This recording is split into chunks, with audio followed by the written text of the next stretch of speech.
Hello everyone, welcome to my another mini blog. আশা করি তোমরা সকলে খুব ভালো আছো আর আমিও খুব ভালো আছি।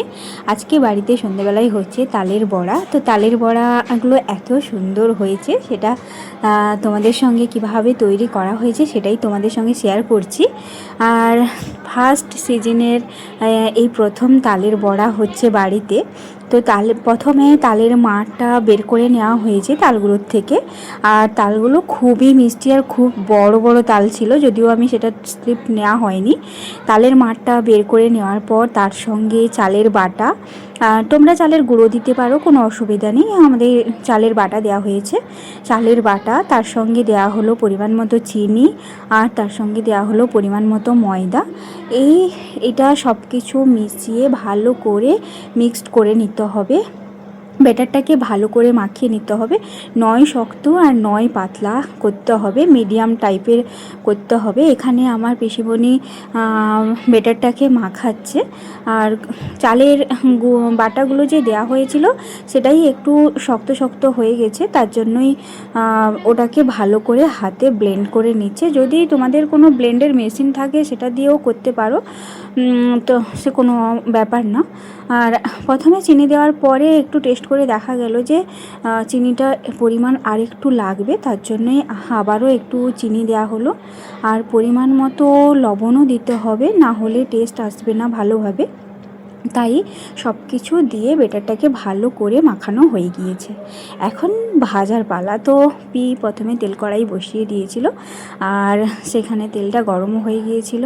তারপর আস্তে আস্তে করে একটা একটা করে ছাড়তে আছে, আর সবগুলো খুব সুন্দরভাবে গোল গোল হয়ে ছাড়ছে। আর সবগুলোর সাইজ একদম একই রকম আর সুন্দরভাবে ফুলে উঠছে, আর দারুণ হয়েছে। ব্যাটারটা মাখানো জাস্ট একদম ঠিকঠাক হয়েছে, আর বড়াগুলো খুব সুন্দর হচ্ছে ভাজা। তো ছাড়তে ছাড়তে বোন বলল যে আমি এবার একটু নাড়াচাড়া করব, কারণ ও বলল যে আমার একটু নাড়াচাড়া করতে খুব ভালো লাগে। তাই যতটা ছেড়েছে তার বাদ বাকি সব কিছু ও এখন নাড়াতে দাঁড়িয়েছে। ও বড়াগুলোকে একটা একটা করে সুন্দরভাবে নাড়াচাড়া করছে, আর একটা একটা করে উল্টে দিচ্ছে। আর এরকম করে একটা একটা করে না উল্টালে কোনটা ভাজা হবে লাল হয়ে যাবে, আবার কোনটা হবে না। এই জন্য বড়াগুলোকে ভালো করে একটা একটা করে উল্টে পাল্টে নিয়ে ভালো করে লাল করে ভেজে নিতে হবে, তবেই বড়াগুলো একদমই ভাজা কমপ্লিট হয়ে যাবে। তো এখন সেটাই করছে বোন, ভালো করে একটা একটা করে উল্টে দিচ্ছে। আর বড়াগুলো জাস্ট আর কয়েক মিনিটের মধ্যে ভাজা কমপ্লিট হয়ে যাবে। আর সব বড়াগুলো এত সুন্দরভাবে ফুলে গেছে, তো খুব সুন্দর হয়েছে। এই যে বড়াগুলো লাল লাল করে সুন্দর করে ভাজাও হয়ে গেছে অলরেডি। তো এখন এগুলোকে নামিয়ে দেওয়ার পালা। তো এখন এগুলোকে নামিয়ে দিতে হবে। তোমাদের কার কার এরকম তালের বড়া খেতে ভালো লাগে সেটা অবশ্যই আমাকে একবার কমেন্ট করে জানিও। আর আজকের এই রেসিপিটা তোমাদের কেমন লাগলো সেটাও অবশ্যই আমাকে জানিও। ভিডিওটি যদি ভালো লেগে থাকে তাহলে অবশ্যই একটা লাইক, শেয়ার, সাবস্ক্রাইব করে আমার পাশে থেকো। সব কিছুর পরিমাণ যদি একদমই ঠিকঠাক থেকে থাকে তাহলে বড়াগুলো খুব সুন্দরভাবে ফুলে উঠবে আর খুব সুন্দর খেতেও লাগবে।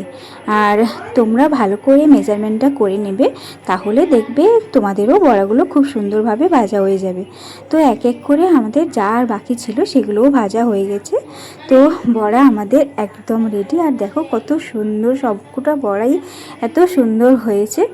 আর বড়াগুলো খেতেও জাস্ট অসাধারণ, একদমই নরম তুলতুলে। তো চলো আজকের ভিডিওটা তাহলে এখানেই শেষ করছি। তোমাদের কেমন লাগলো সেটা অবশ্যই জানিও। আজ তবে আসছি, দেখা হচ্ছে নতুন কোনো ভিডিও নিয়ে। বাই।